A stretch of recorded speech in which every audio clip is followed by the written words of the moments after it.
Magandang araw mga kapuso, narito na tayo sa episode 11 ng Makiling.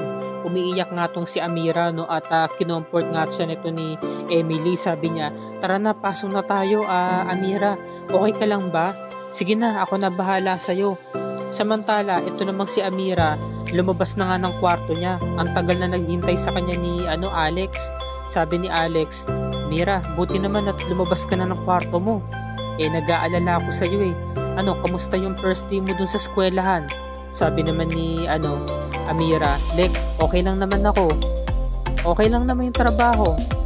Mira, magsabi ka ng totoo sa akin, kilala kita. Yung ganyang mukha mo sa kanyang pananalita mo. Ano ba talaga nangyari? Lek, okay lang naman ako. Kaso napag-alaman ko kasi kanina na nandudun yung 5. Naalala mo yung nakasalubong natin dun sa may bundok, yung ayaw bumaba, yung mga pasaway? Oo, yung 2 babae pa nga miyembro nila, inaway ka. Sa kami kasama sila, diba yung 3 lalaki? Oo, at may tawag sa kanilang grupo, Crazy 5 ang tawag sa kanila. May ginawa ba sila sa'yo? Sinaktan ka ba nila? Nandarag lang. Pero wag kang mag-alala, Lek. Kaya ko naman silang iwasan eh. Okay ka lang ba talaga? Baka kailangan mo ng rest back? Okay lang yun. Huwag mo na ako alalahanin. Sabi ni Alex, ako ang tagal-tagal ko na rito sa Maynila. Pero wala pa rin nangyayari sa buhay ko. Saka kailangan mag-ingat ka. Kayong 2 ni Rose. Kamusta na ba siya? May trabaho na ba siya? Wala na siya sa burger stand pero sabi niya, meron na nga raw siyang trabaho, yun nga lang panggabi siya. Mag-iingat kayo dito Kailangan matatag yung loob natin, sabi naman ni Amira. Alam mo naman, Lek, matagal na tayo nanira sa bundok, diba? Pero kinain natin, kaya adyo lang na adyo. O ba't parang antamlay naman, sabi ni Alec. O sige na, adyo, yan. Ngayon itong professor nila, si Professor Acero, nagtatanong na ang emosyon daw ng tao ay nahati nga sa 2 ng 2 liquid compound. Ano-ano ito? Sumagot itong si Portia. Yes, Miss Portia. Ang may sasagot ko lang po is tao, saka yung janitor. Ano ba pinagsasabi mo, Miss Portia? Bakit? Alam naman natin na ang liquid ay nagko-compose ng 60% sa kabuuan ng isang tao. Kaya maaari itong ihalin tulad sa isang tao saka dyan sa janitor na nasa labas. So naalala ni Amira na yung nanay niya nung nabubuhay pa, nagpipiga ito ng gata. Kaya napasalita tuloy siya habang nakikinig sa klase. Gata. Kasi ang gata, meron siyang katas na galing sa nyug na pwedeng ihiwalay sa mismong gata dahil meron itong halong tubig. Tama, sabi ni Professor Acero. Tama, pwede nga namang ipaghiwalay ng tubig saka ang gata. Kaya gumagawa ito ng gata, diba? Dahil nga yung katas, pwede siyang paghiwalayin. Kita mo, siya nga itong janitress, nakakasagot siya. Kaya naniniwala akong makakasagot din kayo. Sabi naman ni Portia, alam naman natin dito sa klase na ako'y makakasagot. Dahil anak ako ni Dr. Franco ng Excelsior. Naalala ni Amira, napakinggan niya.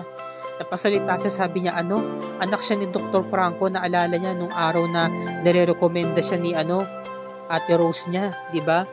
So sabi naman ni Professor Acero, dahil nga meron siyang family issues sa pamilya nga ni Portia. So nakilala lang naman kayo dahil dala-dala mo yung pangalan niya ng iyong ama. Ngayon nung matapos na yung klase nila, kinompronta siya ni Portia na nagdadabog, nag-attitude problem. O ikaw, sinadya mo yun, no? Napahiyain ako sa klase kanina.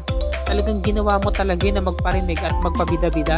Sabi naman ni Amira, hindi ko naman sinasadya na marinig yung tinuturo ng teacher nyo Tanga, professor ang tawag sa teacher dito sa college. Sabagay, ba't nga pa ako nagsasayang ng oras sa'yo?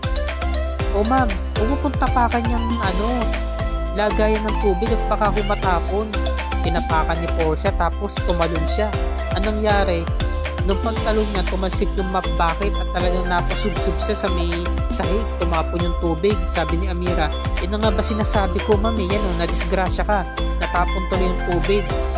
Siyempre, nagmagandang loob pa rin si Amira. Tinayo niya si Portia. Sabi ni Portia, huwag mo akong hawakan. Hindi tayo magka-level. Biglang dumating si Maxine. Dumating yung supervisor. Sabi ni Portia, ikaw ba ang supervisor? Hey, gawan mo to ng paraan. Kailangan sasante mo sa trabaho. Sabi naman nung supervisor, pasensya na ho ma'am, hindi na po ito mauulit, ako na ho bahala dito. Sabi ni Amira, ma'am, Hindi naman po ito mangyayari. Tapos biglang nagsalita si Maxine, kung hindi ka nagpabaya. Sabi, no? So wala na, hindi na nakasagot tong si Amira. Ngayon bigla na lamang dumating si Professor Acero. Sabi niya, excuse me, hindi ang janitress niyan ang may kasalanan. Narinig ko ang pinag-usapan ninyo at nakita ko ang ginawa mo, Portia. Ikaw may kasalanan, sabi ni Portia. Professor, mas kakampihan mo pa ba ang janitress na to kumpara sa akin? Alam ko meron kang family issue tungkol sa akin. Sabi naman ni Portia, hindi pa ako tapos sa'yo. Ngayon biglang dumating si sabi nga ni Professor Acero, may klase pa ba kayo? Magsipasok kayo sa mga classroom nyo. Ngayon nagpasalamat si Amira. Ma'am, maraming salamat po sa pag-anggo nyo sa akin ha. Kung hindi ho kayo dumating, baka kung ano po nangyari sa akin. Ma'am, dahan-dahan ho, baka kung madulas kayo, hindi okay lang. Alam mo kasi, ano nga ba pangalan mo? Ako po si Amira. Ako naman si Professor Acero. Alam mo, Amira, nasusunod kapag makikinig ka sa klase ko, huwag ka na lang sasagot. Kasi lumalabas tuloy na nagiging bopples yung mga estudyante ko. Hindi, joke lang, natatawa siya. O sige na, mauna na ako. Salamat po ulit. Sabi ni nung kanyang supervisor, Amira, ikaw na lang bahala dito ha. Huwag na sana tumuulit. Opo ma'am. Ngayon bigla nang dumating sa hallway itong si Seb. Siya yung pinakahuling lumabas ng classroom. At nakangiti siya.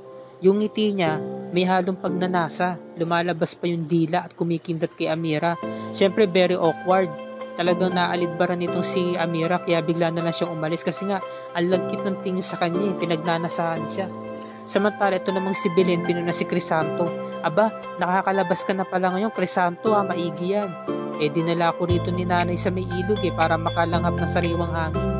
Sabi naman ni Lola Ising, ay nako Estong, sabi na nga kaya nananakit tong katawan mo dahil puro lamig itong braso mo. Ay nako, kaya naman ako nilalamig, Aling Ising, dahil dito sa asawa ko nanlalamig na sa akin. Ay biro lang, binatuka siya ng misis niya. Ikaw talaga, Estong, baka maniwala sila, sabihin nila nanlalamig talaga ako, sinasabi mo pa. Naku, ikaw naman, nanlalamig na naman ako sa'yo, sabi ni Estong. Paano kasi itong si paring Crisanto, napakatahimik. Ilang araw na, sabi naman ni Lola Ising, Crisanto, huwag mo na silang alalahanin, gagabayan sila ng Diyos. Sabi naman ng kapitbahay nila, parang Crisanto, maswerte ka nga at mabait yung mga anak mo. Sabi ni Crisanto, pagmamahal lang naman yung kaya kong isukli sa kanila. Ilan naman may bibigay ko. Bilang dumating si Mang Manny, ay naku Crisanto, hindi masusuklian ng pagmamahal ng pera. Alam mo ba, nagpadala ng pera yung mga anak mo, kulang ng 1,000. Ngayon, nag-ambag, sabi nga ni Crisanto, Mang Manny, baka ho sakaling saka na lang ho sa susunod ho ng padala ng mga anak ko. Hindi pa ho ako kayang magbenta ng papag dahil sa kondisyon ko. Nag-ambagan yung mga kapitbahay nila. Naku mga mare, mga pare, wag na kayong mag-ambag, hindi na ikaw iba sa amin, Crisanto. O ito 200, sabi naman ni Biren. O akin ito 300, sabi naman ng isa. O ito 300. O ito naman 400, binilan ni Mang Manny. Sabi niya, teka, 1 to ito, sobra ng 200. O binigay doon sa kasama niya. Sabi nung kasama niya, o Crisanto, itago mo na to. Sa'yo na yan, sige na, dadagdagan na lang namin sa susunod. Sabi naman ni Mang Manny, ganto, o alam niyo na susunod ha. Crisanto, magpahid kayo ng kompleto susunod ha. Sabi ng kasama niya, itong bakla na to, lagi naniningil. Naalala ko tuloy si Roda no, sa may Epinis Batang Quiapo, ganyan ugali. Samantala ito namang si Rose, merong customer, merong ka-table na si Mr. Yu na kinaiingitan ni Mariposa. Sabi niya, oy girl, talagang mabenta ka dyan, sabi ni yung kaibigan niya ni Rose. Alam mo ba, big time yan. Kaya nga, masama ang titig sa'yo ni Mariposa kasi tingin niya sinusunod mo yung customer niya. Customer niya yan ganun ba? Ngayon, bumulong yung si Mr. Yu sa mamasang nila. Sabi ng mamasang, gusto ko raw i-take out ni Mr. Yu. Pakyawin mo na, sige na. Regular customer yan dito.